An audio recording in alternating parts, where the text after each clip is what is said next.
From the city of Peaky Blinders, Birmingham, England, I would like to introduce you to Paddy Danda. As the world becomes more automated and the robots take over, it's imperative that we build the right human skills for the future. So pull up a chair, grab a samosa or two, and make yourself very uncomfortable. Hey folks, thank you for joining us for another episode of the Superpowers School podcast. I'm your host, Paddy Danda, and today I have an awesome guest, someone who is very passionate about entrepreneurship. He has been coaching high growth entrepreneur companies, and he's a fourth generation entrepreneur himself. He's the author of an amazing book called The Art of Managing People, Time and Money. And without further ado, I'd love to welcome Russakoff to the show. Hey, Rich, how you doing? I'm doing great, Paddy. It's great seeing you, and it's an honor to be your guest. Oh, no, the honor's all mine, Rich. Just talking to you a little bit before we kicked off, but I'm so excited for this conversation because a lot of people talk about entrepreneurship. A lot of young folks talk about how they want to be entrepreneurs, but you sound like the type of guy who's been there, done that. You've got the t-shirt. So I am really looking forward to tapping into your many years of experience in this area. I was very fortunate when I started coaching to have a relationship with Inc. magazine. And I was in their coaching division back in the days when they had it. And we studied in 1987, the class of 85, which in those days was the Inc. 500. Not the Inc. 5000 that it is today. And we wanted to find out what was the secret sauce, what made them stand out. And much to our surprise, 18 to 20% of the people that made the list were out of business 2 years later. So we tried to figure out why, what happened. And the first thing we looked at was it the economy? And the answer was no. Was it the industry? And the answer was no. Was it the ability to raise capital? And the answer was no. So we thought the answer was the critical decisions that entrepreneurs make at each stage of growth. And high growth is high risk, and you have to know how to manage it. So my wife and I are coaches of Big Leap coaches and conscious living and conscious loving. And we studied with Kay and Catherine Hendricks. And when I read Kay's book, The Big Leap, I realized we had missed something very much.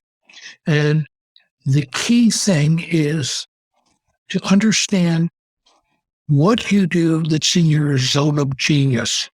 And those are things that you love to do, that you would do with or without pay. And while you're doing it, time stands still. So you're exhilarated when all of us, when we're doing things in our zone of genius. And it doesn't have to be just business. For example, I just fried some onions for lunch I'm going to serve, and they'll be ready, and cooking is in my zone of genius. But if you break the zones down, what are you doing that's in your zone of incompetence? For me, technical stuff is in my zone of incompetence. So I need someone else to do that. The next stage is you're competent at it, but others can do it better, and it doesn't light your fire. The third stage is the trap. It's your zone of excellence, and you're really good at it. However, it's not your passion, and you might want to hire someone else for that position. Generally, for example, entrepreneurs hire COOs to work in the business while they work on the business. What you do in your zone of genius is what you really love, is what turns you on, is what drives your passion. And if you're in your zone of genius, you're not in drama, you're having fun, and you're creative. What happens is if you're stuck in your zone of excellence and can't move on to that zone of genius, it will impact your business and, more importantly, your life because your life is all about what joy can you bring to it? What are you doing that's meaningful, that you love doing? So that's a key thing. The other area that was in the book was identifying upper limits barriers. And these are barriers that started out when you were a kid. And it may be, I'm not good enough, I don't deserve this. Or I don't want to leave others behind. Or that you're not doing your best or enjoying it because it'll make other people feel bad. For example, a client I coach is an extraordinary entrepreneur and her husband struggles. So she's holding back that joy because she doesn't want to hurt him. So understanding those upper limits barriers and how they impact on your decisions is critical, because otherwise you're likely to burn out or worse, sabotage your success. Why am I successful? I don't deserve this. So you do things. It could be drugs. It could be an affair. It could be eating. It could be a whole host of things that are self-destructive. Oh, I love that. Zone of genius. I'm sort of thinking already, like, what would be my zone of genius? If I wanted to plot out my skills within that whole framework, how would I start? Is there a template I would use? Or what are some of the ways that people would fill this out for themselves? When I do seminars and when I coach clients, I start off by sharing what I did. For me, as I said, incompetence is anything technical. You don't want me doing it. I shouldn't be doing it. Competence, you're okay, but other people can do it better. I'm a competent driver, but I'm not an excellent driver. And then that zone of excellence, there's a myriad of things that you do well, but it doesn't turn you on. So the first thing I would look at, Patty, is what is it you do that when you're doing it, you're in your zone of genius, which means you're at your best and you love doing it and time stands still. For me, for example, being interviewed by you this morning and meeting you and sharing with your audience, I'm in my zone of genius.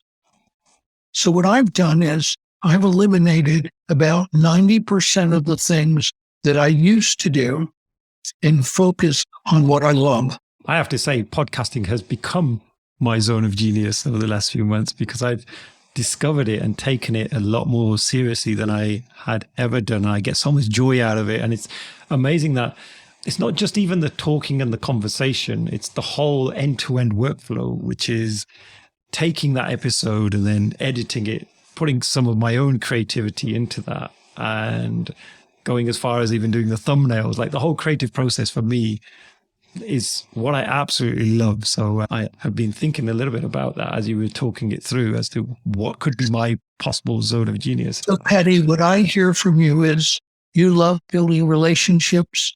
You see this podcast as an opportunity for creativity, from finding the guests, preparing yourself for the interview, doing the interview, and then going into the edit process. All of that is where you light up. So the more time you can spend there, the better. Yeah. Oh, spot on. You summarize that perfectly, Rich. Thank you. What do we call this as a framework? Does it have a name? Yeah, it's doing what you love. Right. And what you're really good at. Got it. Got it. Many years ago, Michael Jordan was in his zone of genius playing basketball. Mm-hmm. He decided to try baseball. He was good to excellent at it, but it wasn't his zone of genius. So the two things of zone and genius is you have to love it and you excel at it. I was going to say, I think I'm good at vacuuming, but it's definitely not my zone of genius because I don't love it. Well, there are things that have to be done. Yeah. Yeah. No, for sure. What are some of the people you've helped and what kind of results have they achieved from following some of your tips? Well, basically, I work with high growth entrepreneurs. It doesn't matter the industry. And generally, we start relationships when their company has grown to about 25 people, because that becomes the transformational stage from being the CEO to having a company that is a professional company that can run while you're not there. And each stage has its challenges. So I come in stage 3, and sometimes I stay with clients for as many as 10 or 20 years. And I like to consider myself the CEO's CEO or Chief Encouragement Officer. So, for example, if I was coaching you today and you told me you love podcasting, I would say, where do you want to take it? How much time in your day are you putting into it? And what do you want to accomplish from it? And what do you have to give up to put more focus here? And I'm sure if we talk, I'd learn more about the things you love. And that's where we should be putting our time. Yeah, got it. And I would love a separate session on that with you. Happy to have it. Oh, so the other thing, is that the people that I coach, and I'm at the point of my career, I can be very selective. They have to be lifetime learners. They have to be relationship builders. And what I find by the time a CEO gets to phase 3, they have humility, and they have, on the other side of that seesaw is an overwhelming desire to exceed. And the reason humility is important is because it prevents you from being cocky. It enables you to say, perhaps I need some help in doing this, and help me make the best decisions, being a sounding board. So people that are active and growing, that are good relationship builders, that walk their talk in terms of their values. Walt Disney's brother has a wonderful quote, which is that when your values are clear, your decisions are easy, because you work within those values in helping you make decisions. We were talking just before we kicked off, Rich, around the book. Like, what were some of the reasons why you wrote the book and went down this path? Well, I like to say the book was 50 years in the making in my career as an entrepreneur and business coach, 3 years in the writing, and one day at a time. What I do, Paddy, which used to be my zone of excellence, now is my zone of genius, I write a post every day. It's approximately 500 words. And when I decided to do that, I decided that I was going to do these posts on a daily basis, and I become a really good writer in a 500-word post. I'm not sure if you asked me to write a 10,000-word essay, whether I'd be able to do that. I'm in awe of those people. So I do this post every day, and then we go through them. And that led to the first book, People, Time, and Money, because those are key areas of what's in the book. And they're small chapters. There are 500 pages with a message that is backed up by stories or by facts or by what I learned from a client on any given day. So we put together the first book, People, Time, and Money, and then we put together the second, which is volume 2. Now, if you're writing 500-word posts and you're writing 3 new posts a week, over time that really adds up. And all sorts of messages come out. And some of it is about my stories. It's about my clients. It's real time. So the reason we call it People, Time, and Money is because I was working with a client and he started a business and he got bored with it. So he started another business. And then he started a third business.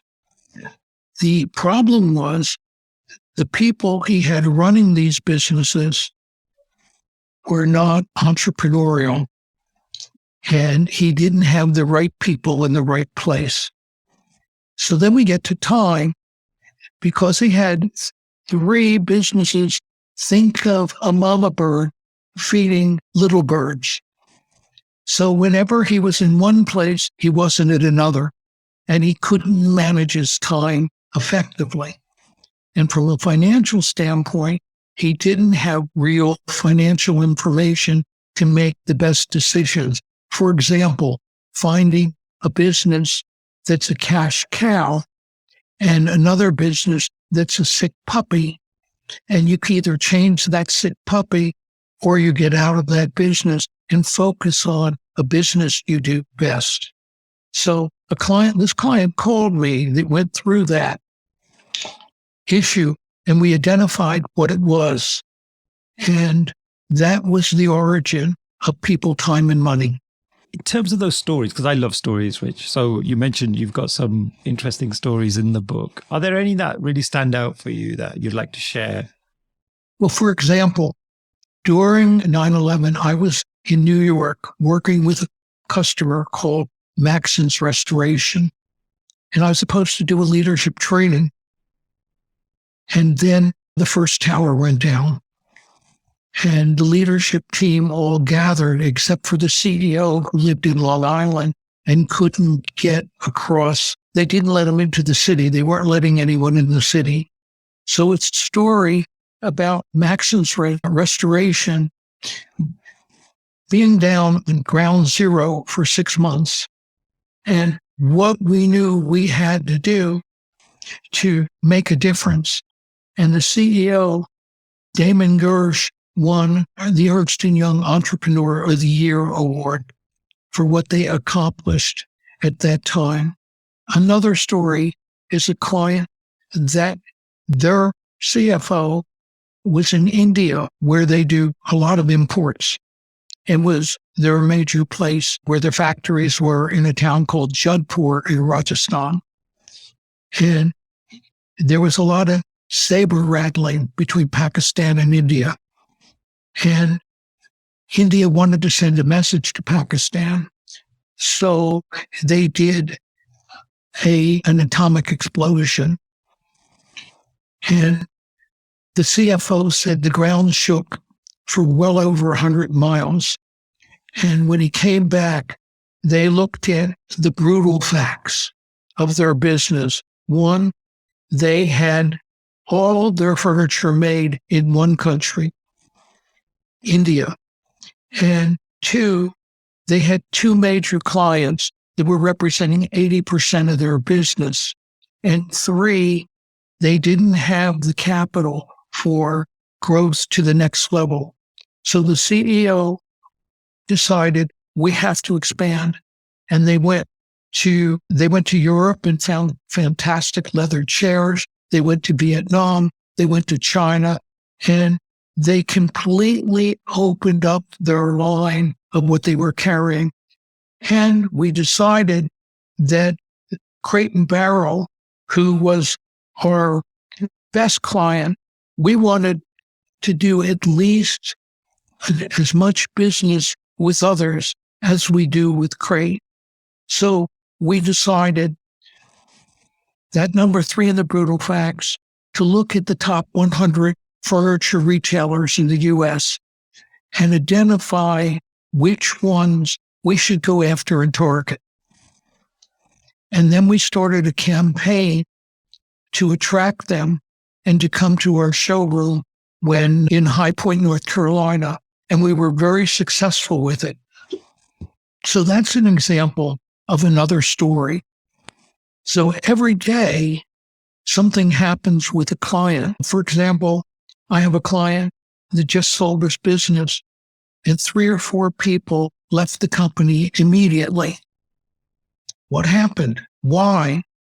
If you're doing a merger and acquisition, what should you assume in terms of the people you'll keep, and what do you have to do to make that happen? So I'm always looking for stories to share and events and things that I see and that I read to put together a post. And I generally try to tell a story with a message and a to-do to take you to the next level. What a great habit to be able to write 500 words a day. I wish I could do that. I'm absolutely terrible at writing. Well, I'll bet you could. I'll bet you could. And you see, it's all about choices. 3 years ago when I started, by the way, I'm a terrible speller. And my grammar is in my zone of incompetence. However, I kept writing, and now we have an editor who lives in Ireland, and I'll write a post that I'll finish before 9 o'clock at night, and I'll send it to her. She'll edit it, and then we launch it at 6 a.m. in the morning.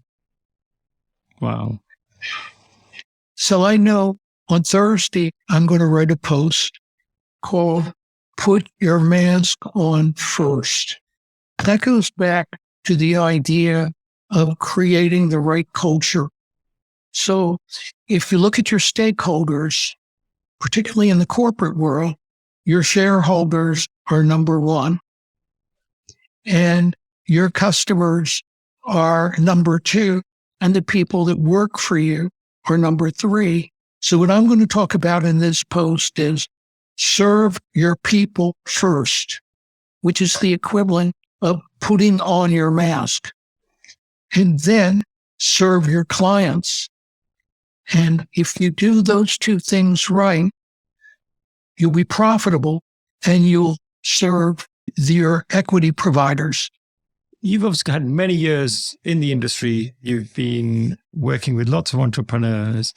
What are some of the biggest changes that you've seen in terms of being an entrepreneur from, say, 20 years ago or even beyond to today's world? Like, what are the big things that have changed for entrepreneurs? One of them is technology. Mm-hmm. And technology can either be a positive resource or a nightmare. If you don't have the right technology and your people can't embrace it and don't use it, then it's a waste of time and a waste of energy and certainly a waste of money.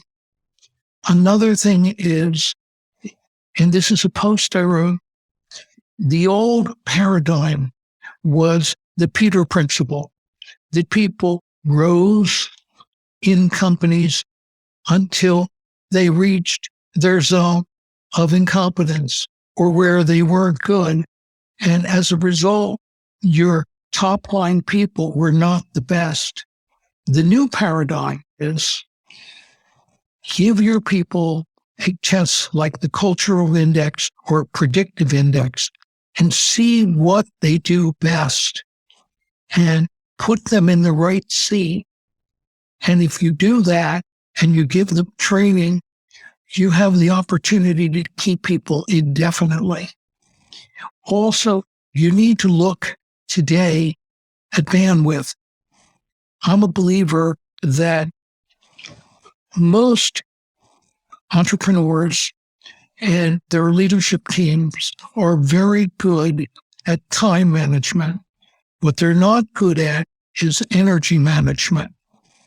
And energy management is keeping yourself in a high form where you're positive with your energy, or low positive energy is if you're mellow. But if you're angry or if you feel frustrated and you're not loving what you're doing, everybody loses. So that paradigm shift is essential for companies to succeed. Clearly today, more people are demanding that they can work virtually.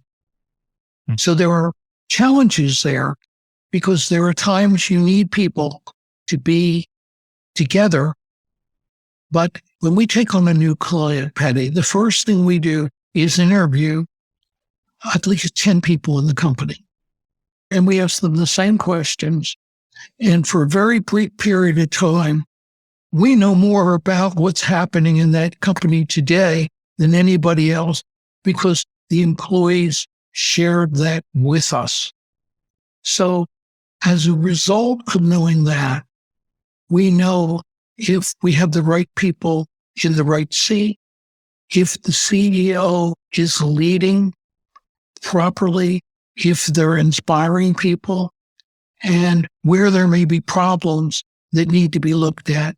So I say to any CEO to use Tom Peters' idea from In Search of Excellence, talk to your people and listen. Let them give you feedback. Let them tell you what's going on. Understand what's happening within your company and how you can improve it. I wish more leaders would do that rather than coming in and feeling that it's a sign of weakness when they're reaching out to their own people for answers. I think that's, for me, in my short career, compared to yourself, I'm sure, I found that was the way I was brought up in terms of the leadership I was around in those first 10, 15 years of my career. And now people are starting to shift, and I'm seeing more and more leaders being a little bit more vulnerable. They're happy to admit they don't have the answers, and they lean on the people around them. If you're looking at a journey of a high growth company in particular, imagine you're in your Ferrari and you're going from England, where you are, to France. You're going to take a lot of roads and you don't know what's around the corner. And you have to be able to be proactive. And that's the key to success. And you don't know if you don't ask for your clients, if you don't ask your people, and you don't listen. So great CEOs are proactive in their listening, and they learn and they look for opportunities to grow. And how can CEOs grow? As in, how can they learn? If there's a budding CEO out there who's thinking, hey, I just don't have time in the day to focus and learn because they're always on the go, always busy doing things. So that's the first mistake. If you don't have time, you have to ask yourself why. And you have to ask yourself, where is my time going? And I believe in terms of time management, being a blockhead. So you block out the time for something, to listen to a podcast, to listen to a TEDx talk, to read a book. We all learn differently. Some of us learn through audio, but we also learn by experience. And I love what Reed Hastings, the CEO of Netflix, says his job is. My job is not to solve problems. My job is to create the future. So it's a mindset that you need to have. And if you don't have time for something, you have to ask yourself why. What are you doing with that time? And is it as important as what you could be doing with that time if you were focused in the right place? There's been times when I've been in this mode of do. And actually, I think we all need some thinking time, that pause button just to stop and recharge the batteries, energize ourselves in some way or other. If you talk to any good trainer or coach or athlete, they will tell you that the downtime is equally or more important than the time you're clicking off to-dos. Because that's where the creativity comes. And another thing I would like to say about writing 500 words a day, I think discipline is overrated and commitment is underrated. I'm committed to write 3 new posts a week, to do a post I did in the past, which I call Friday's Best of Food for Thought, and to bring in one guest 1 day a week. Why does it happen? Because of commitment. So it's, what are you committing to? What's most important to you? What moves the needle? Where are you doing the best for your company? For example, I would say to almost any entrepreneur, make time to get in front of your clients. If you're in retail, talk to people that come in the door. If you're selling services, visit them. Find out what their goals are. How can you align with those goals? And that's a key role of the CEO. So be a blockhead, Paddy. Yeah. Block out the time. For example, I go swimming 3 times a week. It's 1 hour. It's blocked off Tuesday afternoon, Thursday afternoon, Saturday at 2. It's a commitment. And I did it because I was losing muscle tone. And at my age, that will lead you to not being the person you want to be in your latter years.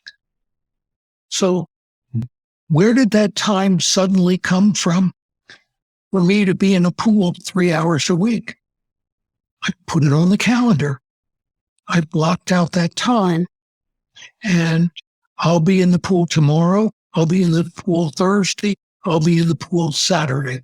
Are entrepreneurs born to be entrepreneurs, or is that something that can be learned? Well, first of all, you know you're a leader if you're a leader through when you play sports, things you do as you grow up. And I was just addressing this the other day as I was looking at a post a marvelous CEO by the name of Damon Gersh put together.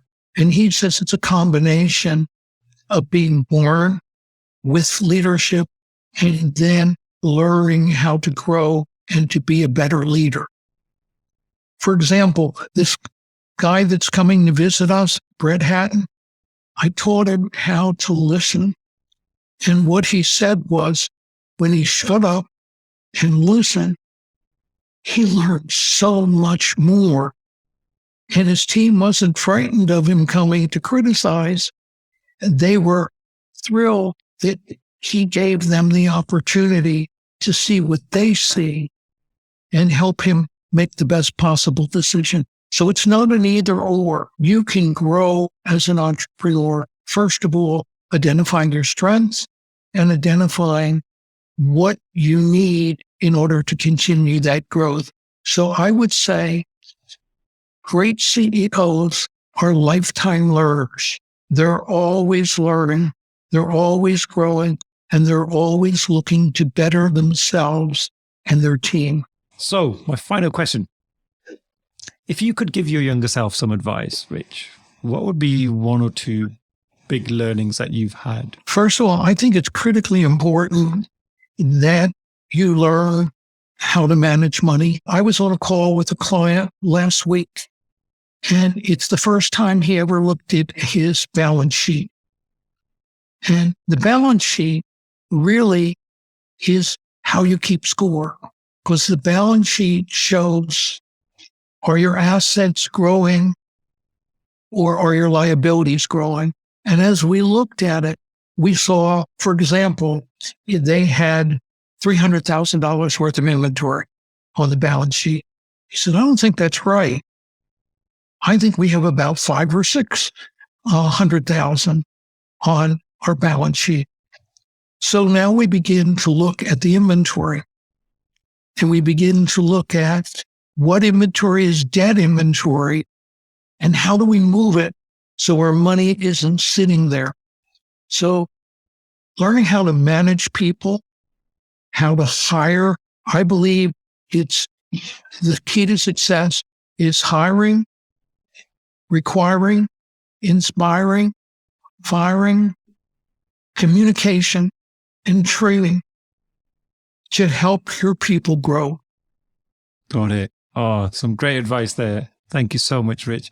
And unfortunately, we are out of time, but I'm going to give the last word to you, Rich. Is there any final thoughts you'd like to leave our listeners with? Yes, I would. If you don't love what you're doing, you may be in the wrong place. Maybe it's time to sell that business. Maybe it's time to move on or find that segment that you love to do and let other people run the day-to-day so that you're working on the business, not in the business. Got it. Fantastic. Thank you so much, Rich. It's been a pleasure getting to know you over these last 30 to 40 minutes. I do wish we stay in touch because I'm really keen to know more. So thank you so much. Thank you. It's been my pleasure, Paddy.